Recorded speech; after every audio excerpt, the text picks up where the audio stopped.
All right. Wait, what? You're not being recorded. He's getting recording recorded himself. on himself. Oh, okay. All right, okay. My name is Michael Mickey Williams Jr. Born and raised in Atlantic City, New Jersey.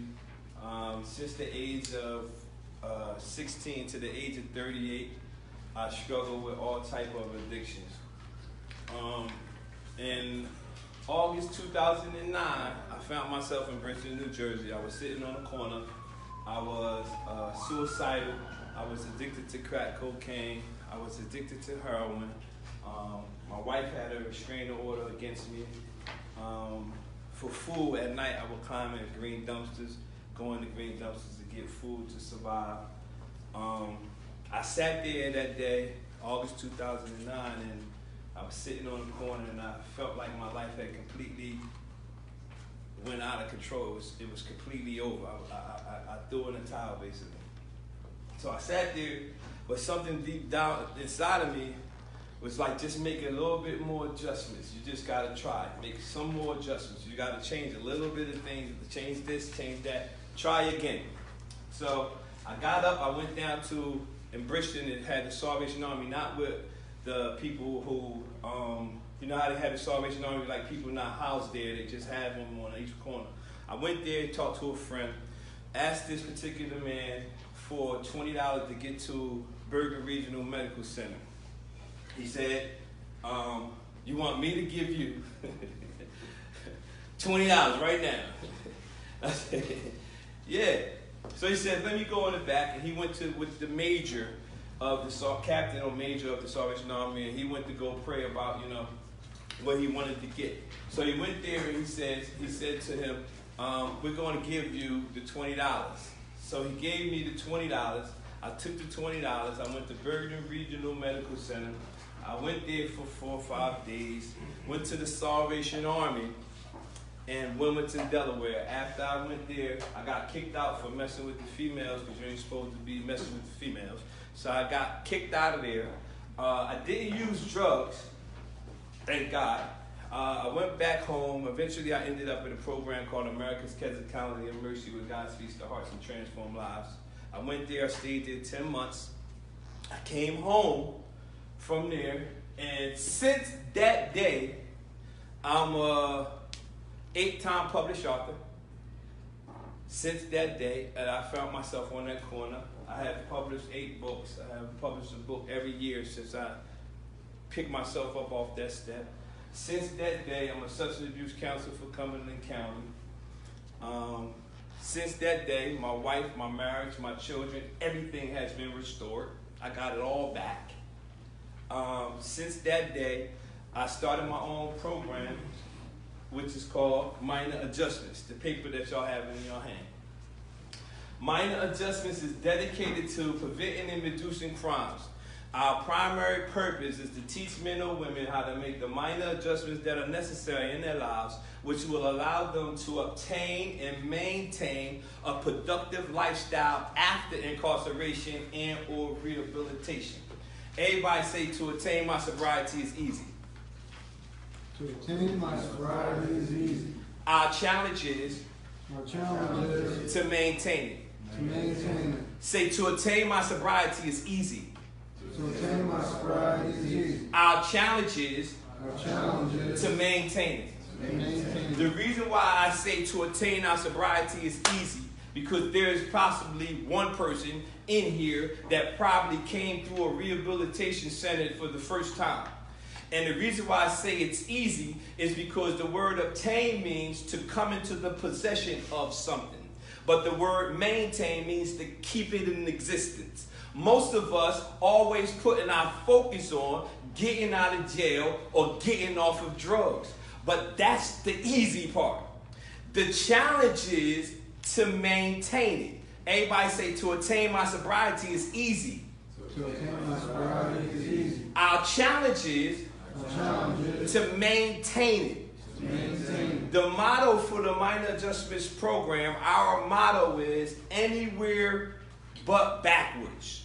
And that came from a Bible verse when I was in rehab and I read it. And it says, they did not obey and incline their ear to me, but they followed the counsel of their own hearts, and they kept going backwards instead of forward. So I took that motto, me and my wife, and we took that motto and we coined that phrase, anywhere but backwards. Everybody say anywhere, but backwards. Don't complicate this thing. It's very simple. Anywhere but backwards. No matter what I go through in my life, no matter what situation arises, I am totally committed to going forward. I am never, ever going backwards.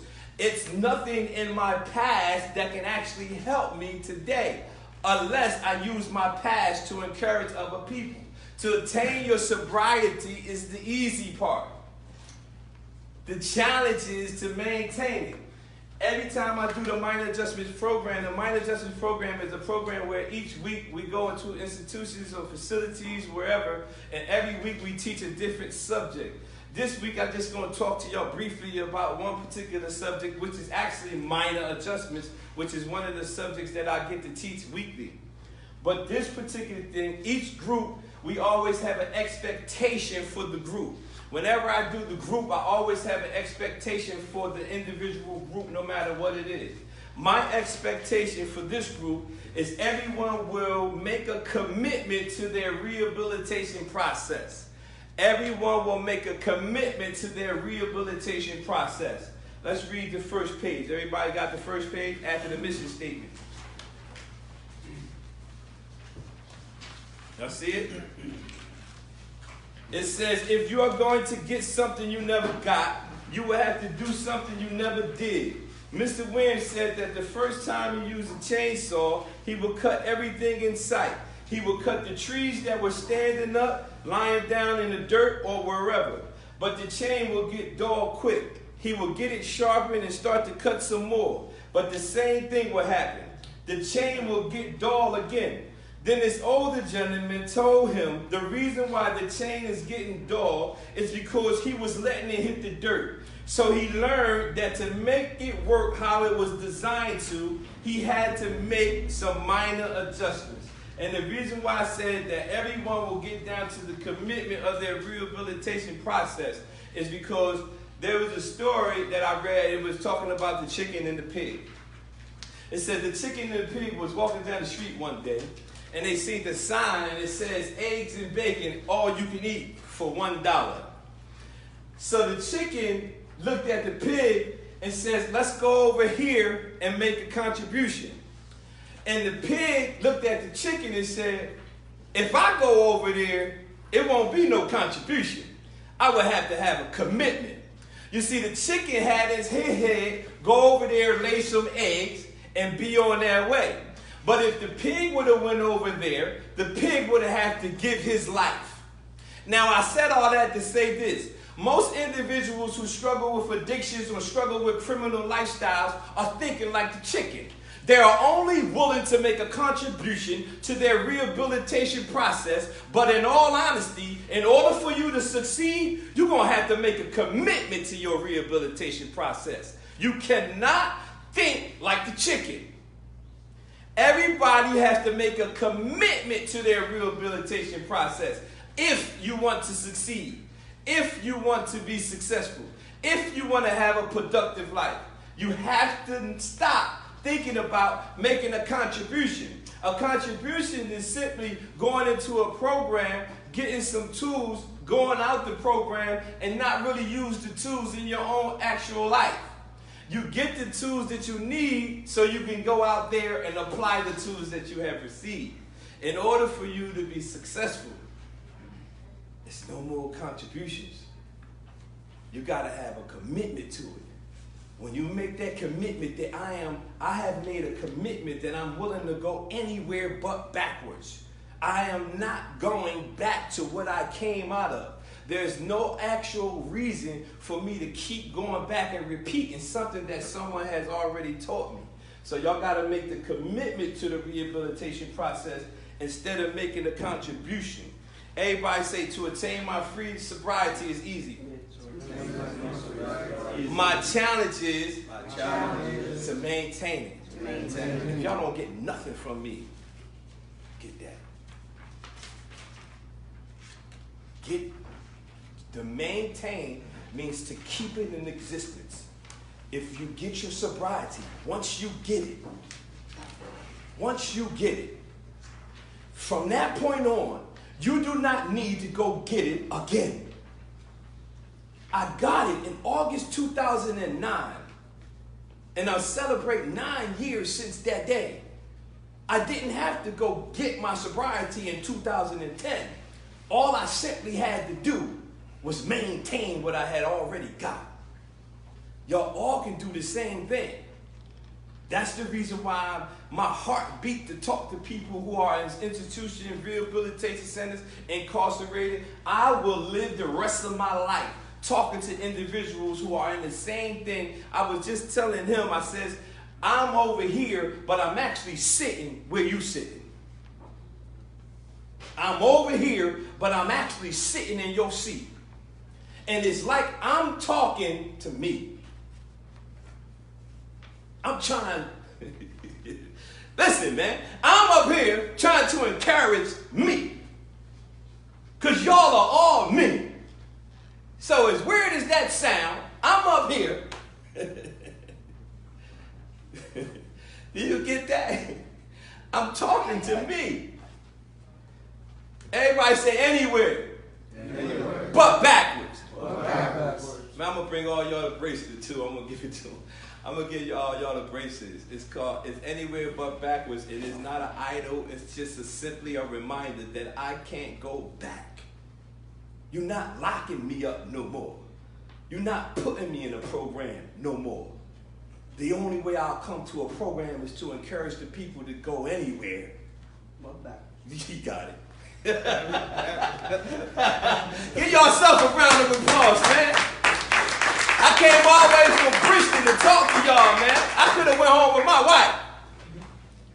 Where Bristol at? It's close to Atlantic City, like 45 minutes. Cumberland County. Cumberland County. Cumberland County Jail, you know? Exactly. No, I don't. You know Atlantic City, you heard of Atlantic City? Yeah, it's close to there. My aunt, big gambler. Middle of nowhere. Still place to be. The word minor, y'all, lesser as in size, extent, or importance, or being or knowing of the lesser of the two. Watch this question right here, y'all. This is like, I prayerfully, I'll be able to go through the whole 8 week of the program that I do. Each week, I'm just jumping in a particular section, but it's actually, I'll walk y'all all the way through it, and then after the 8 weeks, we have a graduation. Y'all get the bracelet, y'all get certificates, y'all keep the books. We don't, it's just, but I'm jumping in here, but it says, what's minor for you to change in your life, but it seems hard? Somebody want to answer that? Anybody? What's hard? What's really minor for you to change, but it just seems hard? Saving money. Giving up smoking weed. Giving up smoking weed. It's minor, but it just seems hard. I mean, I'm just asking you. You got the questions in the particular paper or in the book are designed. Y'all all gonna have different answers. But once you label what it is, you're able to do something about that particular thing. That's why you gotta find out what's really minor for you to change, but that thing seems hard. It seems hard. Telling the truth. Whatever. Everybody's going to have different things. But once you label it, once you point it out, then you're able to do something about it. And a lot of times when you're dealing with men have one of those things that they always have in their way, and it's called pride. Pride. I was going to say another P word, but yeah, that too. But that stops them from dealing with it. One of the things that I had when I was growing up, my parents didn't have the financial means to do like other parents had. I don't know if you was like that, but I was. But so when people in the neighborhood would get name brand things, my mom would get us name things that wasn't actually real. So I would take the back street coming home because I didn't want to see everybody who was coming from the street to see mine, knowing that it wasn't. So I said, yeah, they going that way, I'm going this way. But check out what happened. When I built the insecurity in me. And as I got older, the insecurity also grew up. So when I got in a relationship, I used to search my wife's phone, check her emails. Not that she was cheating, but the insecurity in this man made me search all her stuff. And then I had a complex about my smile. I had an overbite from sucking my thumbs and everything. So one day, before I married my wife, I was talking to her. And she said, I would talk like this. Yeah, what's up? You know, trying to holler. And I'm like this. And she said, put your hand down. I said, I can put my hand down, my teeth. She said, no, you got a beautiful smile. I married her. I never had to worry about it again. You like this? She said, it's beautiful. I said, let's get married. But what I'm saying that for is because I had insecurity about me. And with men, a lot of men don't deal with issues, no matter if it's dealing with women, no matter if it's dealing with finances, no matter if it's dealing with a criminal lifestyle or drugs. Most of the men who deal with those issues, they don't deal with them, and the main reason is because of pride. Don't tell me, I'm a grown man. And at my job, I have to deal with people all the time. Yo, turn your phone off, man. We up here doing a lecture. Man, don't tell me what to do. Oh, well, if you don't do it, they're going to violate you and lock you up. I bet you don't say nothing about, can y'all bring my phone to my cell? But I'm giving you everything that I can give you to help you change your life, but you want to argue and fight with me. That's pride. It's pride. Let's go. What's the next page says, why didn't you take heed to the advice that was given to you? Why didn't you take heed to the advice that was given to you? Come on, man. What's your name, sir? But everybody knows that they got advice from someone about the direction that we were going. We were going in a particular way. We were going in a particular area, and we know that someone gave us advice, and we didn't adhere to the advice that we received. What's the next bullet? Yeah, go ahead. What minor work have you done on the inside? What minor work have you done on the inside? Listen to me. The inside, everybody say it's an inside job. Inside job. Say it's an inside job. Listen to me. Every work that you need to do on the outside don't mean nothing. The work that you need to do in every area of your life, I don't care if it's physical, emotional, mental, or spiritual, has to be done in the inside. The battle is not outside your body. The battle is between your ears. The battle is between your ears. The most people put more emphasis on outside, exterior. But if you put the work in the interior, change will happen immediately. What's the next question? Why haven't you made the minor changes? Do you want this same reality, frustration, or problem 6 months from now? This is in my book and it ain't yours. Do you want the same reality? These are questions and stuff that I ask myself. Do I actually want to be coming to another program, listen to another counselor, and giving me the information that I already have? Or do I want to take the information that they gave me and apply it? Everybody say information plus application equals destination. Which one do you think is the most important? Application. Man, y'all too smart. We might as well leave now. The only thing is that the most important one is if Bill Gates gave us his secrets or how he became who he is, if we never applied what he gave us, we'd still be in the same situation.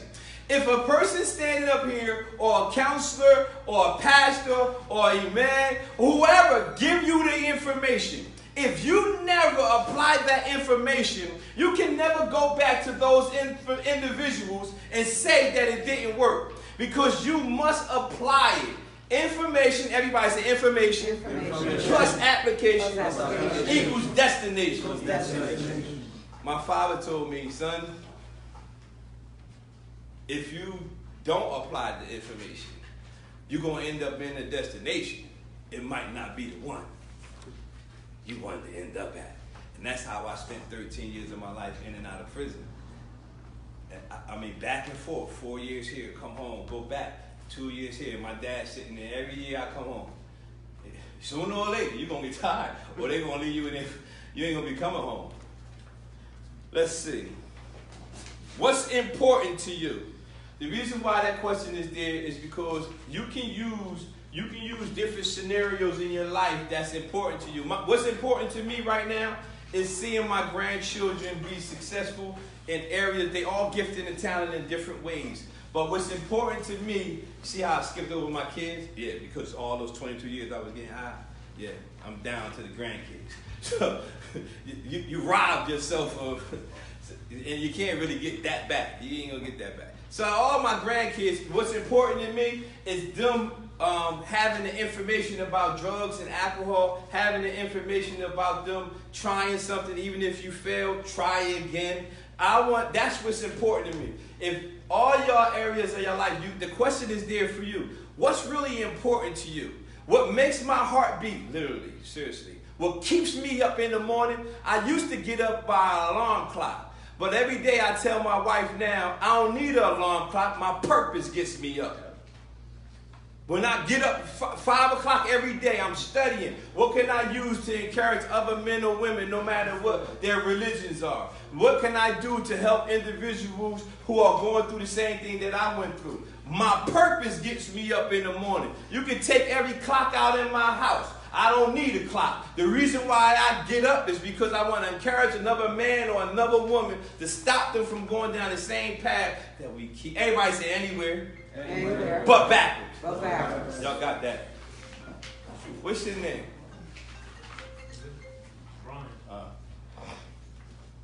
Somebody want to read? Who ain't afraid to read? Where it says the reason. The reason why his chain kept getting dull was because of the dirt. The chain represents you, and the dirt represents what you do. Stop. The chainsaw represents you. The dirt represents what you do. Keep reading, please. If you are going to get something you never got, you will have to do something you never did. As long as you're doing what you're supposed to be doing, something positive, your chain will stay sharp. But once you start putting your chain in dirt, something negative, it'll become dull. And you will have to repeat the same steps over and over and over again. Good God. Just like you had to do with that chainsaw.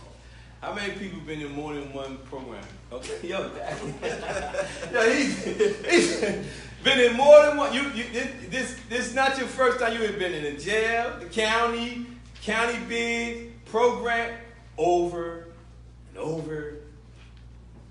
Sooner or later, one of the things I do is get by myself. I mean, literally, get by myself, away from my family, away from everybody, and I start to ask myself questions myself. What am I doing? What's my purpose? Do I just want to exist, or do I want to be effective at what I'm doing? And y'all have to remember, if you're following something and you're doing it over and over, if you're like me, I'll never forget, I was in Atlantic County Jail, and I remember I was young, I had got my first county time, and I remember an old man was in the cell. So he says, hey, he had, young man, go, the young guy, I was in the cell with the young guy, he called out the door, and he said, yo, old head, go next door, because they was locked in, get to 22, give me the matches. This is when they could smoke and everything. Give me some matches. So the old man went over there. In the blink of an eye, I remember I was in the county jail for my last time. I was sitting there, and I was on the mat, and I was disgusted because I had did it again. But this what gave me like an epiphany. I was sitting on that mat, and a young guy came to the door. You know what he called me? Yo, he said, yo, oh, hey, go get me a match. And it hit me. I said, I done went from being a young man in jail, old man. Just like, and it was like, when he said it, it was like somebody slapped me like, you done went from that young boy, now you, hey, old head. And I said, nah, I can't keep doing this jail stuff. Let them lock somebody else up. They're not locking me up. Old head. I couldn't believe it. I don't mind being called old now. I'm all might be able to be great because it represents wisdom. But some people ain't even making it. Let's go. Next page. It says, we are minor in everything but our passions. I wanted to read something else. Hold on. Y'all ever heard SMART before? Like the initials SMART. It's specific, measurable, achievable, relevant, and timely. When you find something that you're trying to do, you always keep thinking about something specific, something measurable, something achievable, something relevant, and timely. Let's see. Somebody want to read? I don't think we got that. Which one you got? What's the page? Next page we got is Unit 5, Part 2, minor adjustments. That's it.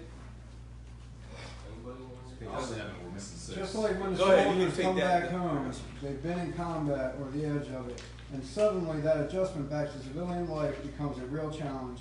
It will be the same for you. A man or woman is not rightly conditioned until they are happy, healthy, and prosperous. And prosperous being and happiness, healthy, and prosperity are the result of harmonious adjustment of the inner and outer of a man, woman with their surroundings.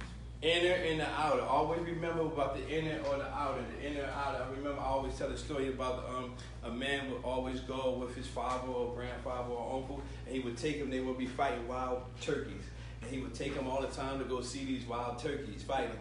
And he grew up, became a nice young man. He was walking down the street. He seen the man that used to fight these wild turkeys cleaning out the pit.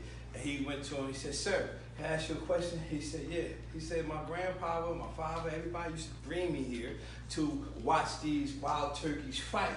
And he says, every week they would bet on a certain turkey, and they would lose their money, but they still would come every week. So the young man said, "I'm not going to ask you for all our family's money back." And he said, "Well, I'm glad you wasn't going to ask me that because I wasn't giving you nothing." So he says, "I want to know, how did you know each week which turkey was going to win?" Because they would come and they would bet on the red one, but the blue one would win. Then they would come and bet on the blue one, and the red one would win. And the man said, to know which turkey was going to win was easy. He said, but to get the people to come down here to bet on turkeys, grown people, he said that was the hardest part. He says, in order to find out which turkey was going to win each week, he said, whichever one I fed the most. Now, I said all that to say this. Whichever one you feed the most will win. If you're feeding your flesh and doing all that nonsense, don't be surprised where you end up. Yeah. If you feed yourself doing positive things, encouraging people and living to the best of your ability on the positive side, that's who will win. Whichever one you feed the most is the one that will always win. It's not even as complicated as we make it. If I wake up in the morning and I do some type of devotion and I meditate and I do some encouraging things for my own personal life, it's no surprise that I am successful because that's the person that I feed. If you feed your inner man, your spirit man, more than you feed your fleshly man, your outer man, that's who's going to dominate. Whatever one you feed the most is the one you can always tell. My friends, when my friends go back to the life that we came out of, I always tell them, I can tell you exactly what you was doing wrong. You were feeding the wrong one.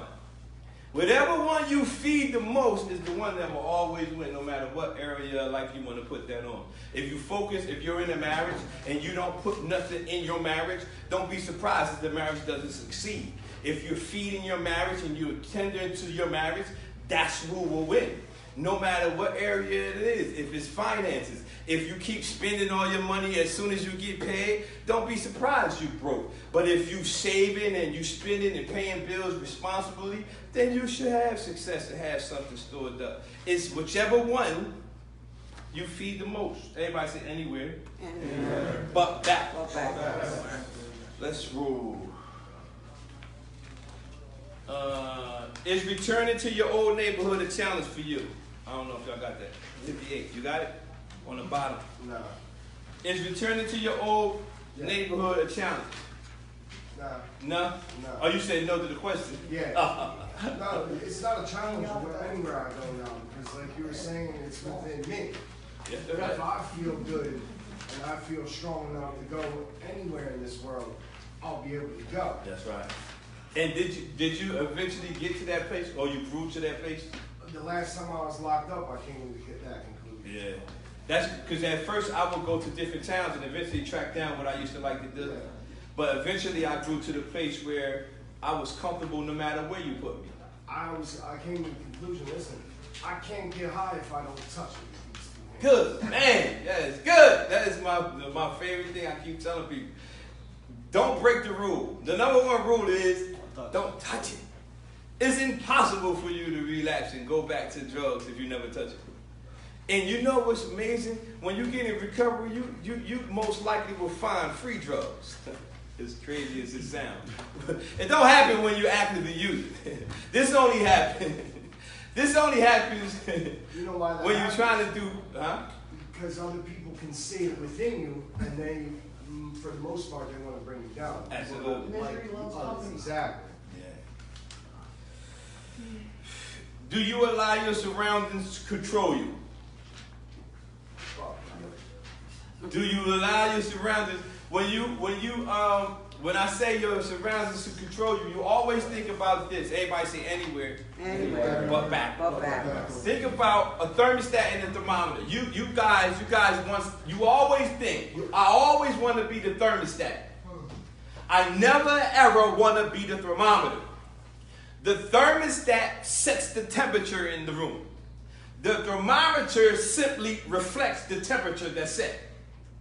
So come on, man. You want to be the person in my circle or whoever I'm around, the people that I want in my circle, I want to set the temperature how we're supposed to go. I want us to be successful. I want us to be business-minded people. I want us to be loyal to all the people that we're involved in. I want us to be focused on achieving a purpose, not just getting up and being just existing. I want to set the temperature. I do not want anybody. I love to have people around me who have more educational background, who have more finances than me, who have achieved more than me. I want them around me because they challenge me to grow. If I'm the smartest person in my group, I'm getting out of it because I cannot grow if I'm the smartest one in my group. So I am not intimidated about being around people who have more knowledge than me because they challenge me to grow. So I'm telling all of you, never think about being a thermometer.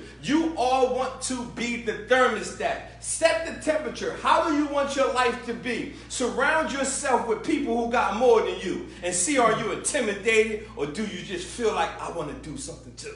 I got a question about that. The thermostat ain't nothing without the thermometer, because the thermometer tells it when to kick it on or not. Yeah, but who sets it? I mean, you can set it, but it ain't going to go off or on if you ain't got a thermometer. Who sets it? What's up? I said they're a good team. Yeah, that's the way it works. Yeah, no, it's a team. You got to have the thermostat. Use it like that. Make your team break team. Yeah, that's how I look at it. I But like, listen, yeah. apply it to your life. That's how you see it?